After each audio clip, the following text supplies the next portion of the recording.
All people can do something like that beautiful landscape.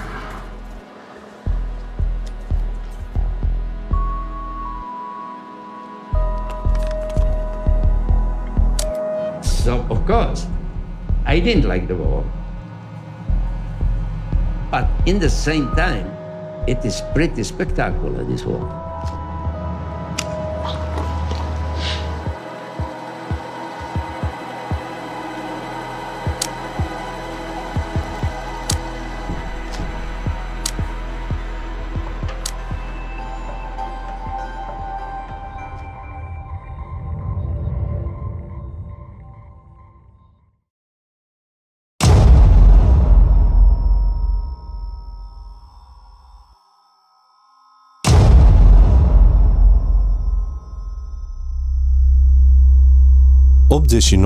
...89% rural este un proiect în care veți găsi imagini dintr-un peisaj predominant al spațiului românesc, un portret al mediului rural.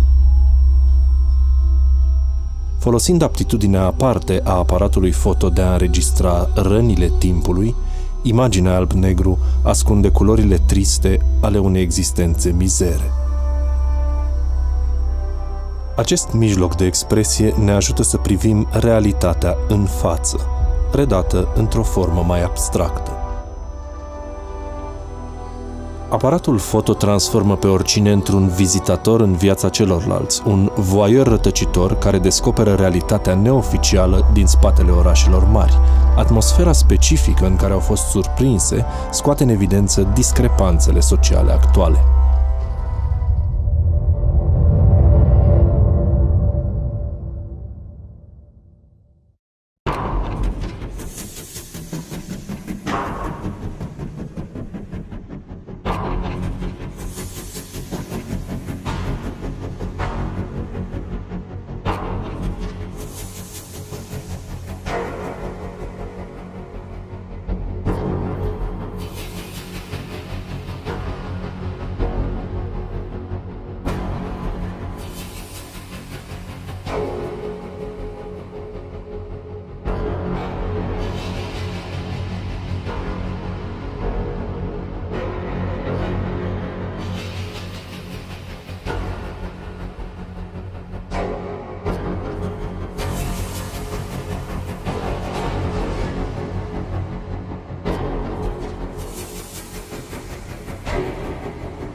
I love news.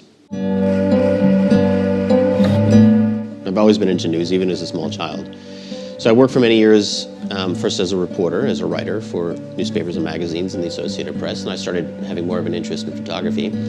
So most of my first years of doing news photography were just newspaper and news magazine based. But I think I wanted something new, something fresher, something different. And so I slowly started becoming more interested in documentary photography. And I think that kind of really started when I went to Belarus to work for my photo agency to cover the elections in 2006. And I stayed in Belarus for 6 weeks and traveled around the country. And after I came back, I looked at the several thousand images that I had, and I kind of started realizing, looking, that something was working here. There's something more than just the hard and daily news, the feature news.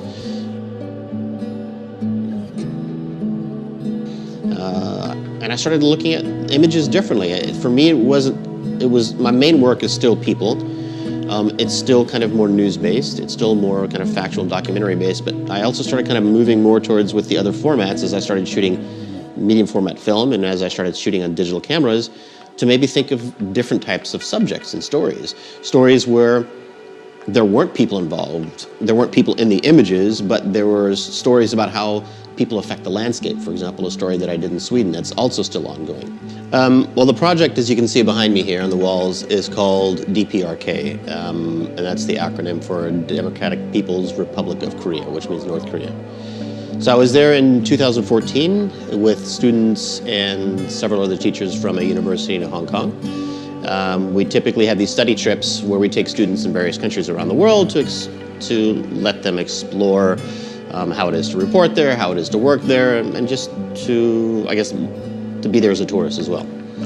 So now most of my time is less so much doing the daily work, the daily hard news. I still do assignments occasionally for news and media organizations.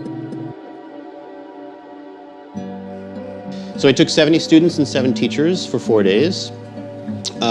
Before I departed on the trip, I needed to do 2 things. First of all, I was there as a teacher for this university, as a chaperone for the students as part of the study trip. But because I am a working photojournalist and documentary photographer, my interest was also as to see what kind of pictures I could produce from this trip. A very short trip of 4 days, 3 nights, 4 days, and as it's pretty well known, if you're traveling to North Korea, it's a very, very controlled trip. You just can't walk and explore the city or the countryside on your own. So I kind of already knew what the expectations were. But I also wanted to produce something different than what has normally been produced in North Korea. So landing in North Korea, we were immediately given restrictions. You can't take pictures of military, you can't take pictures of construction sites, and throughout the 4 days they said you can't take pictures of this and this and this. You need a series of images to tell the more complete story rather than singular images or 2 or 3 images. So I did my best to kind of stay within these boundaries of not shooting military and other things, but of course I need to produce pictures as well. So there are a few images of soldiers walking along, of a soldier basically telling me not to take his picture. There are pictures of construction. Now at the time, so I knew what it is that I wanted to shoot. I kind of had an idea of looking at other people's work, what I should expect.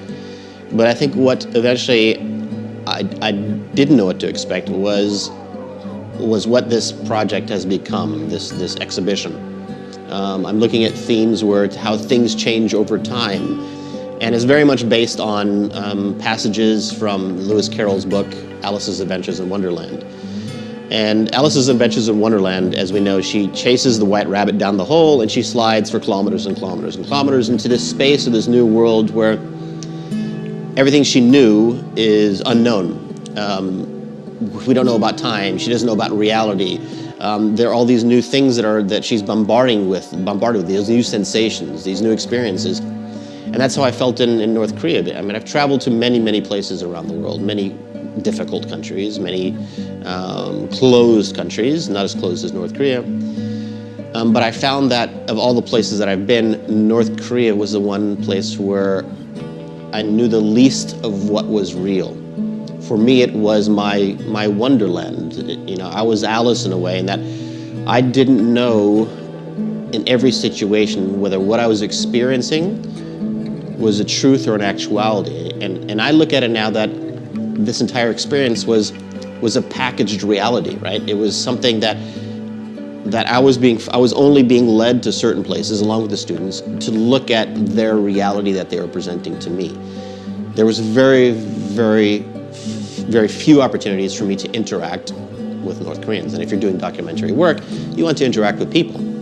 So these interactions that I did have were very brief, a few minutes at a time. And I don't even know how real they were, whether or not these were people who were already, I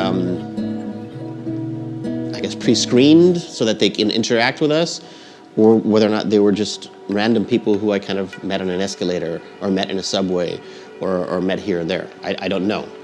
It's a good argument to make whether or not this is a true documentary work of North Korea. By far it's not. It's not a true documentary work because it is a packaged presentation of their reality. This is the best that at that moment of what I think I could do and what many people can do is to try to find images, moments that, yeah, they are aesthetically pleasing. They do have compositional value, but yet they're also delivering information. They're delivering information of what maybe life is like.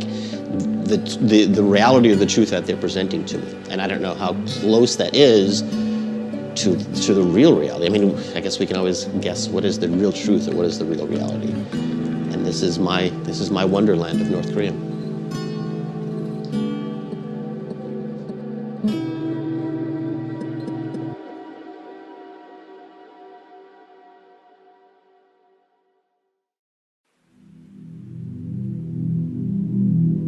During this festival, I enjoyed communicating with photographers from all over the world as well as finding out more information about the documentary photography in Romania.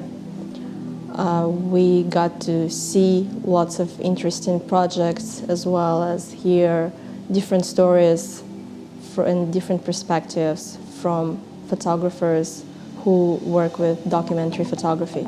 And thank you very much. I hope to see you next year, and I wish Bucharest Photofest all the best. I hope that at some point it will be world known and recognized by the international photographic community. I want to thank Ionuț and the Bucharest Photofest for inviting me to this amazing two-week event in the Romanian capital. In addition to putting on this exhibition, which is actually the first time that I'm showing this work from North Korea, I've had the opportunity to meet other amazing photographers, spend time with other friends and other photographers that I've known from the past, learning about new projects, actually seeing an amazing film about Joseph Kudelka. It's my hope that this Bucharest Photofest, which is now in its, I think, second or third year, being rebranded, but 5th year overall, can continue as a great outlet for documentary photography and photojournalism in the Balkans. I think it has a great future. I know that there is a lot of very good work being done in this part of the world, in Romania. There are very, very many talented Romanian photojournalists and documentary photographers, and I think this is a great outlet for them to get to see new work, to get to meet new people, to see diversity, to experience photographers and the work that's from other parts of the world. So I can highly recommend you have a chance to come see it now or come in the future years. There'll be a lot of interesting work to see.